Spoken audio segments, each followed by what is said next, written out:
అయిపోయింది.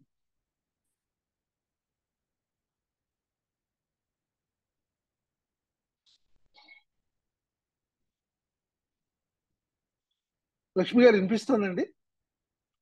నేను బాబాజీ గారు మ్యూట్ లో మాట్లాడాను. అయిపోయిందండి. అయిపోయింది అయిపోయింది అయిపోయిందండి. రామకృష్ణ గారు అయిపోయిందండి. బాగా థ్యాంక్ యూ మాట్లాడారు. అయితే మ్యామ్. శారద మిగతా కన్ఫ్యూజన్ ఎందుకు అవుతున్నారు అంటే, మనం ఏం చేస్తూ ఉంటామంటే మైండ్ యొక్క ప్లేలోనే జీవిస్తున్నాం. కృష్ణమూర్తి గారు ఏం చెప్తున్నారు, ఆ సత్యం ఏమిటి? ప్రేమ అన్నది మనస్సుకు అతీతం. మనస్సు యొక్క రేంజ్ లో ప్రేమ ఉండదు. కానీ మనం ఏం చేస్తున్నాం, మనస్సుతో పట్టుకోవాలని ట్రై చేస్తున్నాం. ఆ పాయింట్ మనం గమనించాలి. అది మనస్సుకు అతీతమైనది. మనస్సు యొక్క డ్రామాలన్నీ ఆగేకే ప్రేమ ఉంటుంది. అందుకని నాకేమో ఇది బాగులేదు, నేను ఇది అవ్వాలి అనుకోవడంలో కూడా బికమింగ్ అది. అంటే నేనేదో అవ్వాలి అనుకుంటే అక్కడ యాక్టివిటీలో అసలైనది మనం క్లోజ్ చేస్తున్నాం. అర్థమవుతుందా? అంటే ఇప్పుడు శారద వచ్చావు కదా, విను. అంటే జనరల్ గా ప్రేమ అన్నది మనస్సు యాక్టివిటీకి అతీతమైనది. మనం ఏం చేస్తూ ఉంటామంటే మనస్సు యాక్టివిటీస్ లోనే ఉంటూ ప్రేమని పట్టుకోవాలనుకుంటాం. ఇక్కడ కృష్ణమూర్తి గారే కాదు, మనకి అన్ని చోట్ల కూడా మనం తెలిసింది ఏంటంటే మనస్సుకు అతీతమైన దాన్ని మనస్సుతో పట్టుకోవాలని ప్రయత్నిస్తున్నాం. సో మనస్సుకు అతీతంగా ఉన్న స్థితిలో ఉంటే, అంటే వాట్ ఈజ్ అన్న స్థితి, అదే అసలు మనలో అనంతంగా ఆత్మతత్వం అక్కడే ఉంది. అక్కడ ప్రేమ అన్నది ఆ స్వరూపమే.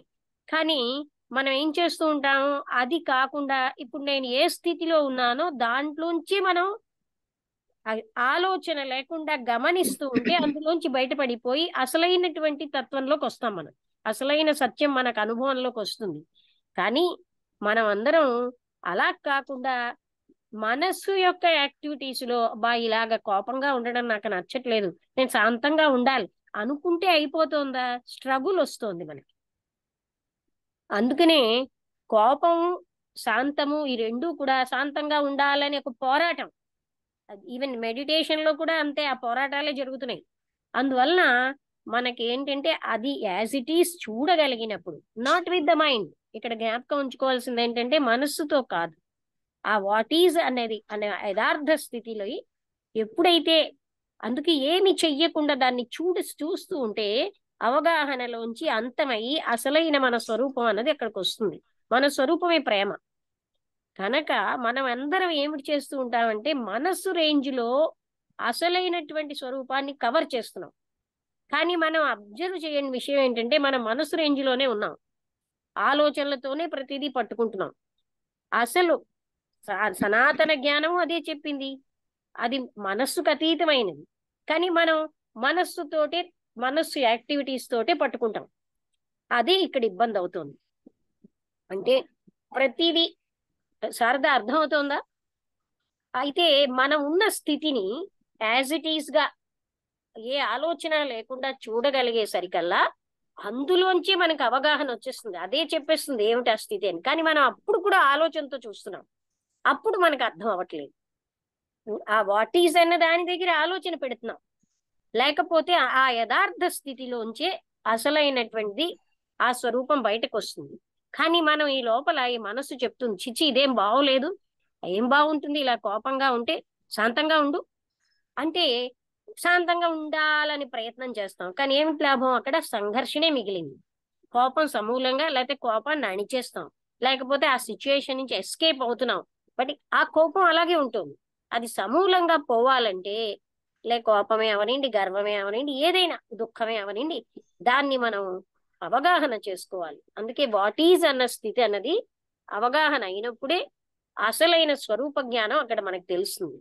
అంటే మనమేమిటో, మన లోపల ఏముందో అది మనం తెలుసుకోవడానికి ఎప్పుడు ప్రయత్నించాం మనస్సు రేంజ్ లో. అయితే ఆ లేడీ చాలా అడ్వాన్స్డ్ నన్ను అడిగితే, నాకు ప్రేమ లేదనేనా ఆవిడ తెలుసుకుంది. చాలా మంది అది కూడా తెలుసుకోవటం లేదు. ఆ అటాచ్మెంట్ ని, పొజెసివ్నెస్ నే ప్రేమ అనుకుంటారు. ఓకే, ఇంకేమైనా డౌట్స్ ఉన్నాయా?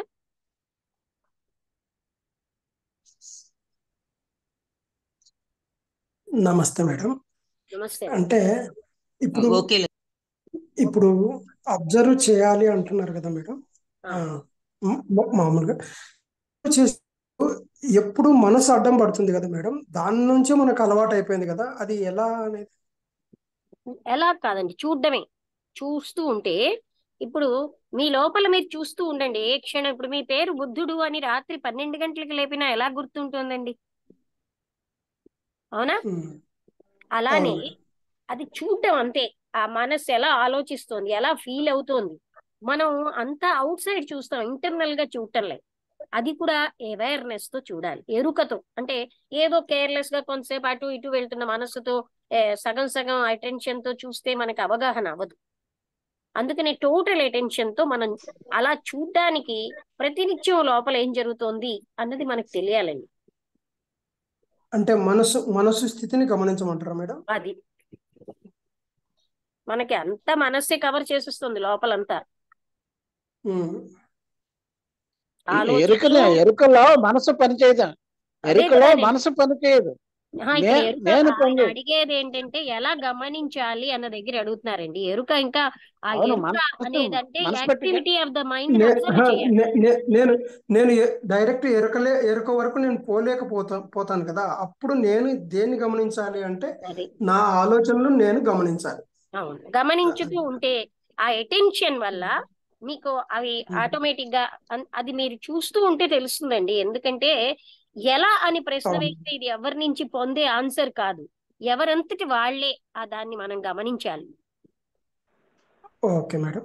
ఇంకొకటి అంటే ఇప్పుడు ఇప్పుడు ఈ టోటల్ మానవ సంబంధాల మీద మొత్తము అంటే ఇది ఎంత పోస్ట్ మార్టం లాగా అంటే కృష్ణమూర్తి గారు ఆ విధంగా చేశారేమో అని అనిపిస్తుంది మేడం. అంటే ప్రతి ఒక్క చిన్న విషయాన్ని కూడా అంటే ఉన్న నిజాన్ని చూపడం అనేది అంటే ప్రతిసారి ప్రతి చోట ప్రతి విషయం ఇలాగా అంటే మనం నిజంగా అబ్జర్వ్ చేస్తే ఎంత వాస్తవం చెప్తున్నారు అనేది అర్థమవుతుంది మేడం. అవునండి. వాస్తవం. అందరికీ నమస్కారం. నేను ముగించేస్తున్నాను. ఈ వీక్ అయ్యాక మనం ఎంతసేపైనా మాట్లాడొచ్చు. ఈ వీక్ ఒక్కటే నేను 6వ తారీఖుని 20 కల్లా ముగించేద్దాం. ఎందుకంటే 8 o'clock కి. కారణం 6వ తారీఖు కొంచెం ఎర్లీగా కావాలంటే బిగించేసుకుందాం. అదేదో మాకు లాస్ట్ డే అనమాట. రేపు ఉంటుందా మేడం? రేపు మరి రేపు బుధవారం ఉంటుంది. రేపు 6వ తారీఖు అంటున్నారు. 6 అంటున్నారండి. 6వ తారీఖు మాకు అది last day of not this. నేను ఏందో భగవద్గీత శ్లోకాలు అంటే గీతా పరివార్ నా క్లాసు లాస్ట్. ఓకే, అదేదో ఉత్సవం జరుగుతుంది, ఒక ఉత్సవం. రేపు ఉంటుంది కదా? రేపు ఉంటుంది. రేపు ఈ మామూలు రేపు లక్ష్మి 5 కదా. ఎవరినైనాను ఈ రివైజ్డ్ టైం టేబుల్ మధ్య మధ్యలో పెడుతూ ఉంటే మంచిది, ఏ టైంకి ఏది స్టార్ట్ చేస్తున్నారు అన్నది. Okay okay. 6వ తారీఖుని నేను పెడతానులే. అది ఆ రోజు 8 కల్లా ముగించేస్తాం. ఓకే,